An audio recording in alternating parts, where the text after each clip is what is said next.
নমস্কার বন্ধু, আমি সন্দীপ। আপনারা কেমন আছেন? আশা করি ভালো আছেন।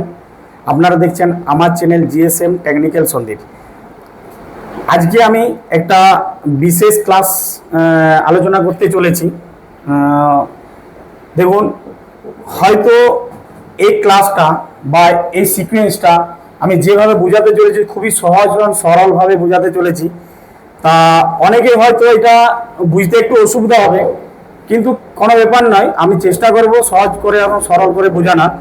আর যদি কেউ না বুঝতে পারে তাহলে ভিডিওটা আরেকবার দেখবেন, আর যবারই দেখবেন, কিন্তু স্কিপ করে দেখবেন না। আর অ্যাকচুয়ালি কি এই ডায়াগ্রামটা যেটা বোঝাতে চলেছি একটা ইঞ্জিনিয়ারিং লেভেলের ডায়াগ্রাম।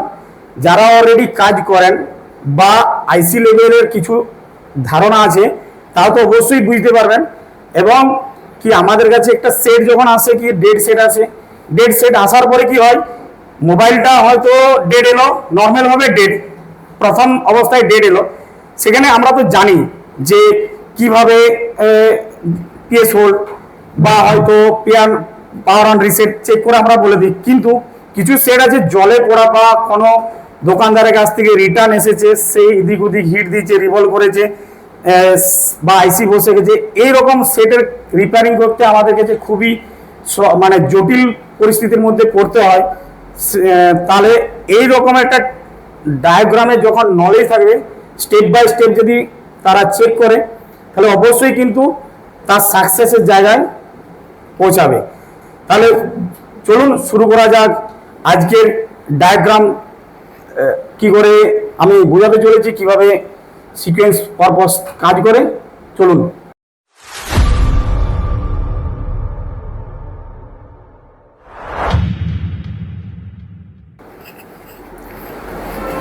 দেখুন, আমি এখানে যেটা বলছি সেটা হচ্ছে পিএমআই 8953 পাওয়ার আইসির বুট সিকোয়েন্স।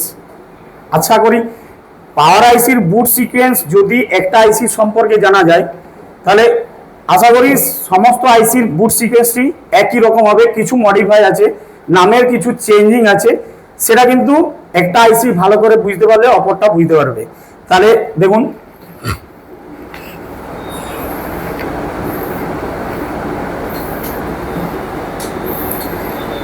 এখানে লেখা আছে টিপিডি পাওয়ার এন অর নট পিওন 1, মানে হচ্ছে পাওয়ার সুইচের একটা কিপ্যাড থাকে যেখানে আমরা সুইচটাকে অন করি, বা টিপি থাকে সেটাকে ট্রিগার করি, কোনো চিন্তা দিয়ে ধরে রাখি, সেটাকে বলা হচ্ছে। সেটা যখন অন করা হয় তখন কিন্তু আমরা আমাদের কাছে কিছুক্ষণ স্টে করে ধরে রাখি। সেই অবস্থায় কি হয়, কতক্ষণ ধরে রাখতে হয়, লেখা আছে power on trigger must set asset intel ভিরেজ L5 ইজ ইনেবল। যতক্ষণ L5 ইনেবল না হচ্ছে ততক্ষণ পর্যন্ত কিন্তু এই সুইচটাকে আমাদেরকে ট্রিগার করে রাখতে ধরে রাখতে হয়। কিন্তু ওই টাইমে যে আমরা ধরে রাখছি, এই ধরে রাখার সময় L5 অন হবে, তার মাঝে যে কিছু ট্রিগার হবে, সেই ট্রিগারগুলা স্টেপ বাই স্টেপ আমি কিন্তু এখানে বলেছি কোন ট্রিগারে কোন সেকশন কোন ভোল্টেজ ইনেবল হবে। তাহলে এটা হওয়ার পরে আরেকটা এখানে দেওয়া আছে যে pre on sequence UVLO on. তার মানে কি, এটা যখন অন হবে তখন কি আমার ব্যাটারিতে এখানে একটা কথা লেখা আছে UVLO, under voltage lock out, full form under voltage lock out on. কথাটার অর্থ হচ্ছে যে একটা মোবাইল অন করতে গেলে, যে একটা ব্যাটারি অন করতে গেলে এই ব্যাটারিটার মধ্যে কত চার্জ আছে কি সেটা জানতে হবে। সেই ব্যাটারিটা মানে আন্ডার ভোল্টেজ, মানে এরকম একটা ভোল্টেজ থাকতে হবে যেটা অন হওয়ার ভোল্টেজ, সেই ভোল্টেজটা 3.7 মিনিমাম থাকতে হবে, না হলে কিন্তু অন হবে না। এই জন্য এটা আন্ডার ভোল্টেজ লক আউট বলা হয়। তাহলে এটা অবশ্যই থাকতে হবে ট্রিগার করার সময়। আর একটা লেখা আছে primary power on sequence begins, মানে সেট অন হওয়া অবস্থায় যে প্রাইমারি সিকোয়েন্স ছিল, মানে অন হওয়ার আইগুতে যে পাওয়ার আইসির মধ্যে সিকোয়েন্স জমা ছিল সেই সিকোয়েন্সটা রিসেট হবে, মানে সেই সিকোয়েন্সটা টোটালি ভাবে মুছে যাবে, তারপরে অন হবে। তারপরে প্রথম যে ট্রিগার হবে সেই ট্রিগারের সময় কে অন হবে, প্রথম ট্রিগারে যেটা অন হবে সেটা ভিরেজ S4 2.05 ভোল্টেজ, ভিরেজ S4 2.05 ভোল্টেজ। এই ভিরেজ S4 2.05 ভোল্টেজ যখন অন হয় তখন এই ভোল্টেজ কি এলডিও ভোল্টেজ বানায়, সেগুলো যেমন L4, L5, L6, L7, L16, L19, L23, L20 আর L21, এই এলডিও ভোল্টেজগুলো বেরোবে। কিন্তু দেখুন এখানের মধ্যে L5 তো আছেই, কিন্তু L5 এখনই তৈরি হয় না, তার মধ্যে কিছু ট্রিগার করার পর এটা হয়। তারপরে S2 বলছি, সরি, T2 মানে সেকেন্ড ট্রিগারের কাজটা হচ্ছে কি,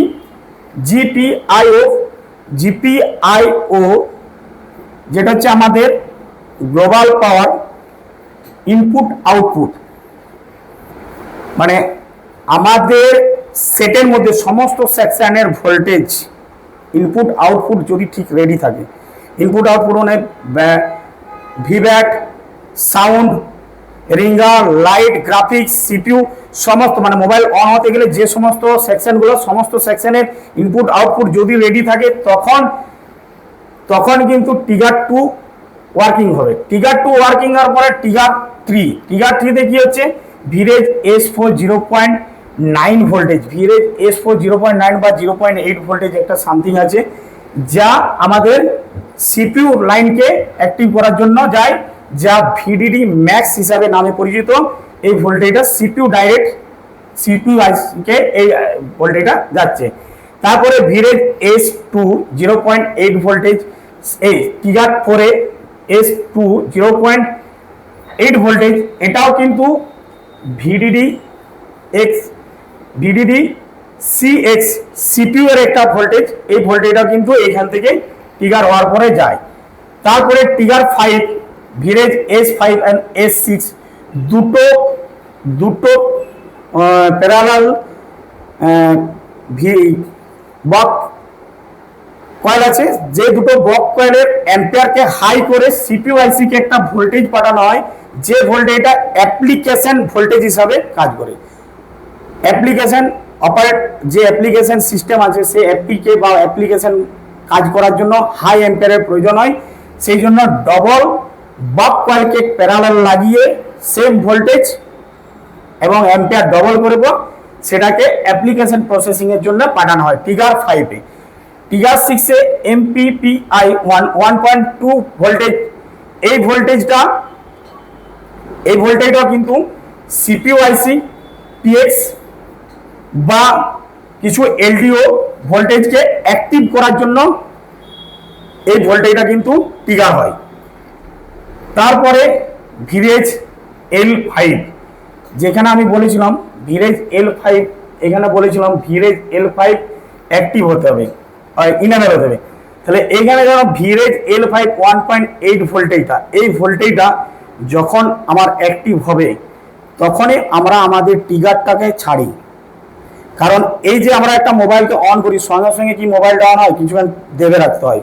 সেই যে পাওয়ার সুইচটা দেবে রাখলাম, কয়েক মাইক্রো সেকেন্ডের মধ্যে T1 থেকে T7 পর্যন্ত ওয়ার্কিং প্রসেস মোবাইলের পাওয়ার আইসি অটোমেটিকভাবে ইন্টারনাল কাজ করে থাকে, যেটা আমরা হয়তো বুঝতেই পারি না, কয়েক মাইক্রো সেকেন্ড।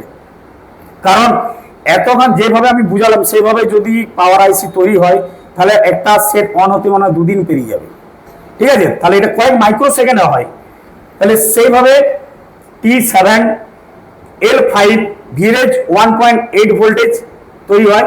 এই ভোল্টেজটা সারা মোবাইল সমস্ত সেকশনের ইনেবল ভোল্টেজ হিসাবে কাজ করে, সমস্ত সেকশনে যায়। যেমন এইখানে আমি VDD MSM IO LP VI VDD1 RAM, তারপরে 100 L20 L7 এই সমস্ত ভোল্টে এনএফসি, এই সমস্ত জায়গাকে কিন্তু এই ভোল্টেজটা যায়। কিন্তু আরেকটা কেবা, যখন এই ভোল্টেজটা অন হয়, অ্যাক্টিভ হওয়ার সঙ্গে সঙ্গে, ইনেবল হওয়ার সঙ্গে সঙ্গে এই লাল রেখাটা দিয়ে দেখতে পাচ্ছ, ফিগার 17 নম্বরে কি আছে, বিবি ক্লক 19.2 মেগাহার্টজের আমাদের যে ক্রিস্টাল থাকে, সেই ক্রিস্টালটা কিন্তু ইনেবল হয়ে যায়। 19.2 মেগাহার্টজ অ্যাকচুয়ালি কি এই কলকম সিপিউর ক্ষেত্রে 19.2 মেগাহার্টজ বা এর ডবলও হয়ে থাকে। তা এখানে যেটা এই পাওয়ার আইসি দিয়েছি তার মধ্যে 19.2 মেগাহার্টজ মেনশন করা আছে, সেই হিসাবে 19.2 মেগাহার্টজ ক্রিস্টাল এর সঙ্গে সঙ্গে অন হয়।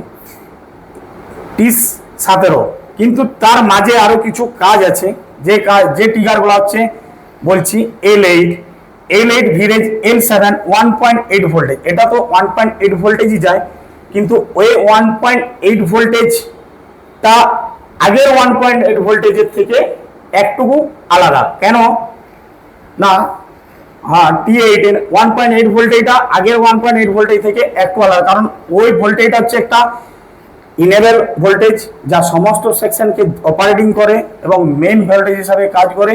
কিন্তু এই 1 ভোল্টেজটা অ্যাকচুয়ালি কি ওরকম নয়, এটা হচ্ছে অন্য কিছু লাইনকে অ্যাক্টিভ করার জন্য থাকে। এরপর L7 1.8 ভোল্টেজ, এটাও একটা 1.8 ভোল্টেজ যা থাকে বিবি ক্লক। আর বিবিআরএক্স বলতে বিবি ক্লক একটা থাকে, বিবিআরএক্স যেটা হচ্ছে আমরা আরেক সেকশনকে অ্যাক্টিভ করার জন্য এই ভোল্টেজটা কিন্তু তখন ট্রিগার হয়ে থাকে। তারপরে S3 1.2 ভোল্টেজ, এই S3 ভোল্টেজটা অ্যাকচুয়ালি কি আমরা লোয়ার এলডিও হিসাবে নামে পরিচিত। যেমন মিডিয়াটেকের ক্ষেত্রে S2 হচ্ছে লোয়ার ভোল্টেজ, লোয়ার এলডিও, ঠিক আছে, সেইখানে লোয়ার এলডিও কিন্তু S3 কিন্তু কি হয়, S3 এমনি কোনো সেকশনকে যায় না, ও ঘুরে পাওয়ার আইসিকে ইনপুট হয়। পাওয়ার আইসি ঢোকার পরে পাওয়ার আইসির মধ্যে কিছু এলডিও তৈরি করে, যেখানে এখানে মেনশন করেছে যে S3 L1 L2 L3 L23 আর VDD PX1 PX2, মানে PX1 PX2 এগুলো হচ্ছে অ্যাকচুয়ালি কি সিপিইউ এর ভোল্টেজ, মানে সিপিইউ এর ভোল্টেজ পাওয়ার আইসি দেয়। VDD2 VDDQ আর VDDAC, এই যে ভোল্টেজগুলো, এই ভোল্টেজগুলো কিন্তু পাওয়ার আইসি থেকে বেরো হয়, ঠিক আছে, কিন্তু 1.2 ভোল্টেজ S3 লোয়ার এলডিও তৈরি হয়ে পর পাওয়ার আইসিকে দেয়। পাওয়ার আইসি তখন এই ভোল্টেজগুলো পাওয়ার আইসি থেকে বের হয়ে পর এই সব সেকশনে যায়, যে lower LDO L1 L2 L3 L23 VDD PX1 VDD PX2 VDD2 এবং VDDQ VDDAC, এগুলো হচ্ছে সিপিইউ ভোল্টেজ। এই সিপিইউ ভোল্টেজগুলোকে প্রদান করে। তাহলে সেটা হচ্ছে T10 এ। এবারে T11 এ কি হয়, T11 এ ভিরেজ LPDD 0.6। LPDDR কথার অর্থতে বোঝা যাচ্ছে যে LPDDR কথাটার অর্থ হচ্ছে র্যামের ক্ষেত্রে এটা ব্যবহার হয় কথাটা LPDDR। তাহলে LPDDR 0.6 voltage trigger number 11, trigger number 11 এ যখন হয় তখন কি হয়, এই ভিরেজ 1 যদি কখনোই কি হয়, এই ভোল্টেজটা র্যামকে যায়, যদি কখনোই এই ভোল্টেজ ওপেন হয়ে যায় পাওয়ার আইসি থেকে, কোনো পাওয়ার আইসি চেঞ্জ করার দরকার নেই, পাওয়ার আইসি রিভলভ করার দরকার নেই, এই ভোল্টেজকে কিন্তু আপনারা বাইপাস করতে পারবেন ইজিলি ভাবে। কি হবে, আমাদের যে S3 যে ভোল্টেজ ছিল সেই ভোল্টেজের হাফ, মানে ডিভাইডার করে পর ডিভাইডার সার্কিট মডিফাই করে হাফ R1 আর R2 যোগ করে, যারা ডিভাইডার সার্কিট অবশ্যই সবাই জানো, ঠিক আছে, তা ওই ডিভাইডার সার্কিটকে যোগ করে পর 0.6 ভোল্টেজ ওই লাইনে জয়েন করে দিলেই আমাদের কিন্তু র্যামকে ভোল্টেজ দেওয়া হবে, সেইখানে র্যাম অ্যাক্টিভ হবে।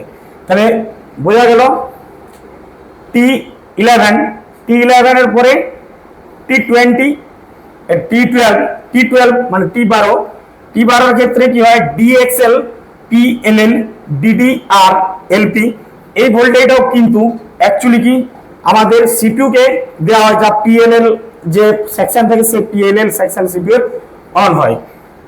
এরপর স্লিপ ক্লক 23.7 কিলো হার্জ, এই ভোল্টেজটা, এই একটা ফ্রিকোয়েন্সি, এই ফ্রিকোয়েন্সিটা ডিজিটাল ফ্রিকোয়েন্সি, এই ফ্রিকোয়েন্সিটা পাওয়ার আইসি সিপিইউ আইসি কে প্রদান করে। এই ফ্রিকোয়েন্সিটা সেটা হচ্ছে T12। তারপরে ভিরেজ L17, যেটা ভিরেজ L17 T13 মধ্যে ভিরেজ L17 VDD 3.1 voltage VDD USB HSD লাইনে যায়, যেটা ইউএসবি হাই স্পিডের জন্য যে আমরা ইউএসবি ব্যবহার করি সেই ইউএসবিতে যায়। এবং কোডাক বেস কোডাক আইসি আমাদের থাকে, হয় কোনো সেটের ক্ষেত্রে কোডাক আইসি আলাদা থাকে, আর কোনো সেটের ক্ষেত্রে পাওয়ার মধ্যে কোডাক থাকে। সেই পাওয়ারের মধ্যে কোডাক সেকশনকে অন করার জন্য 3.0 বা 3.1 ভোল্টেজ কিন্তু ট্রিগার হয়। কত T14 T14তে। T15 কি হয়, VRS L8 2.9 voltage, T14 eMMC এবং ন্যান্ড রম এর ক্ষেত্রে বলা হচ্ছে ইএমএমসি, যেগুলো র্যাম অ্যান্ড রম একসঙ্গে থাকে তাদেরকে ইএমসি বলে। তাহলে এটার ক্ষেত্রে এই ভোল্টেজটা দেয়, যেটা আমরা অনেকে ভিসিসি নামে পরিচিত থাকে। ভিসিসি ভোল্টেজ, যা আইএসপিতে বুঝতে পারা যায় ভিসিসি, ঠিক আছে হলো।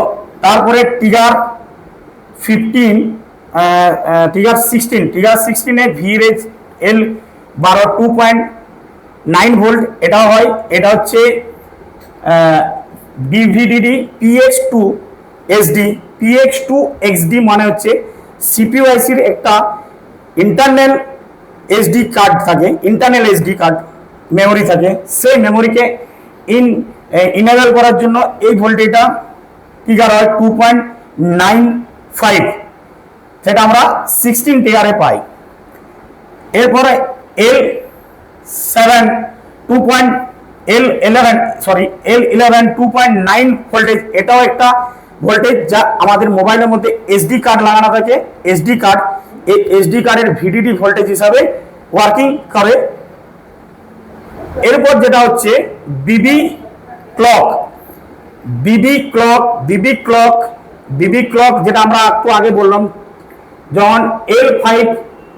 যখন আমাদের L5 T7 এ অ্যাড হয়েছিল, তখন আমাদের এই বিবি ক্লক ইনেবল হয়েছিল। এই বিবি ক্লক 19.2 মেগাহার্জ ক্রিস্টাল রান হয়। এই 19.2 মেগাহার্জের ক্রিস্টালের উপরে কোনো আমরা পার্টিকুলারভাবে ভোল্টেজ দেখতে পাই না। এটাতে আমরা কি দেখি, শুধু ফ্রিকোয়েন্সি। সেই ফ্রিকোয়েন্সি মাপার জন্য আমাদের ডিওসি অবশ্যই দরকার আছে। তাহলে এরপর বিবি ক্লক কমপ্লিট হয়ে যাওয়ার পর পাওয়ার অন রিসেট কি করে, পাওয়ার অন রিসেট বলে একটা ভোল্টেজ 1.8 ভোল্টেজ পাওয়ার আইসি সিপিইউ আইসি কে প্রদান করে। সমস্ত ভোল্টেজ যখন ট্রিগার হয়ে যায়, তখন T18 এর ক্ষেত্রে পাওয়ার অন রিসেট একটা এসপিএমআই লজিক হিসাবে কাজ করে, যে পাওয়ার আইসি সিপিইউ আইসি কে দেয় যে আমার সমস্ত রকমের ভোল্টেজ আমি দিয়েছি এবং সমস্ত সেকশন ওকে আছে সেই হিসাবে। তখন পাওয়ার অন রিসেট পাওয়ার পর সিপিইউ একটা সিগন্যাল পাঠায় পিএস হোল্ড হয়ে পাওয়ার আইসি কে, ডাইরেক্ট পাওয়ার আইসি কে পাঠায় যে আমি সমস্ত ভোল্টেজ আপনার প্রদান সমস্ত ভোল্টেজ পেয়েছি, তুমি এই যত ট্রিগারের ভোল্টেজ আছে সেগুলো আনস্টেবল ছিল, সেগুলোকে স্টেবল করার জন্য সেটা পিএস হোল্ড হলে এটাতেও কিন্তু 1.8 ভোল্টেজ তৈরি হয়। এই 1.8 ভোল্টেজ যখন পিএস হোল্ড নামে পাওয়ার আইসির কাছে আসে, তখন পুরো এর আগে যত ভোল্টেজ ট্রিগার হয়েছে সমস্ত ভোল্টেজ আনস্টেবল ছিল, এটা পাওয়ার পরে স্টেবল হয়ে যায়। তো এটা হয়ে যাওয়ার পর তারপরে যেটা থাকে সেটা হচ্ছে সেই সিকোয়েন্স, সেটাকে কন্ট্রোল করে আমাদের operating system, software operating system এটাকে ট্রিগার করে, কন্ট্রোল করে সফটওয়্যারে যদি সমস্ত কিছু ফাইল ওকে থাকে, তারপরে সেই ওকে থাকার অবস্থায় অল আদার্স মানে আদার্স যে সমস্ত সমস্ত ভোল্টেজ থাকে L1 L2 L3 L4 L6 L9 L11, কারণ এখানে 5 নেই, 5 আগেই তো ইন হয়ে আছে, L10 L14 L15 16 L17 L18 19 20 21 22 23 এই সমস্ত কিছু সফটওয়্যার দ্বারা অপারেটিং হয় এবং এই ভোল্টেজগুলো তখন স্ট্যান্ড বাই হয়। তাহলে অবশ্যই আপনারা বুঝতে পারলেন যে PMI 8953 একটা কলকম CPU আন্ডারে একটা পাওয়ার ম্যানেজমেন্ট আইসি, সে স্টেপ বাই স্টেপ কত ট্রিগারের পরে আমরা সেটটাকে কমপ্লিট অন করতে পারি এবং ইন্টারনাল ভাবে কিভাবে কাজ করে কয়েক মাইক্রো সেকেন্ডের মধ্যে এই ওয়ার্কিংটা হয়, তারপরে একটা সেট অন হয়। তাহলে আশা করি আমার যে ভিডিওটা আপনাদের হয়তো প্রথম একবার দেখলে বুঝতে পারবে না, এটা বারবার দেখতে হবে স্কিপ না করে। আর এটা একটা ডিপ লেভেলের সিকোয়েন্স, যা আমি একটা ইঞ্জিনিয়ারিং ড্র মারফতে এটাকে সিকোয়েন্সটাকে বুঝিয়েছি। তা আশা করি ভিডিওটা কেমন লাগলো অবশ্যই কমেন্টে আমাকে জানাবেন এবং লাইক সাবস্ক্রাইব করবেন। আর এই টাইপের ডিপলি লেভেলের যদি কাজ শিখতে চান তাহলে আমার নিচে দেওয়া নাম্বারে কন্ট্যাক্ট করে আমাদের ইনস্টিটিউটে ভর্তি হওয়া, কারণ আমরা এর থেকে ডিপলি লেভেলের সার্কিট ডায়াগ্রাম আমি ক্লাসে স্টুডেন্টদেরকে পড়িয়ে থাকি এবং প্র্যাকটিক্যাল দেখিয়ে থাকি। তাহলে মে মাসের 20 তারিখে আমাদের নেক্সট ক্লাস শুরু হতে চলেছে। এই নাম্বারে যোগাযোগ করে অবশ্যই অগ্রিম সিট বুকিং করুন। নমস্কার।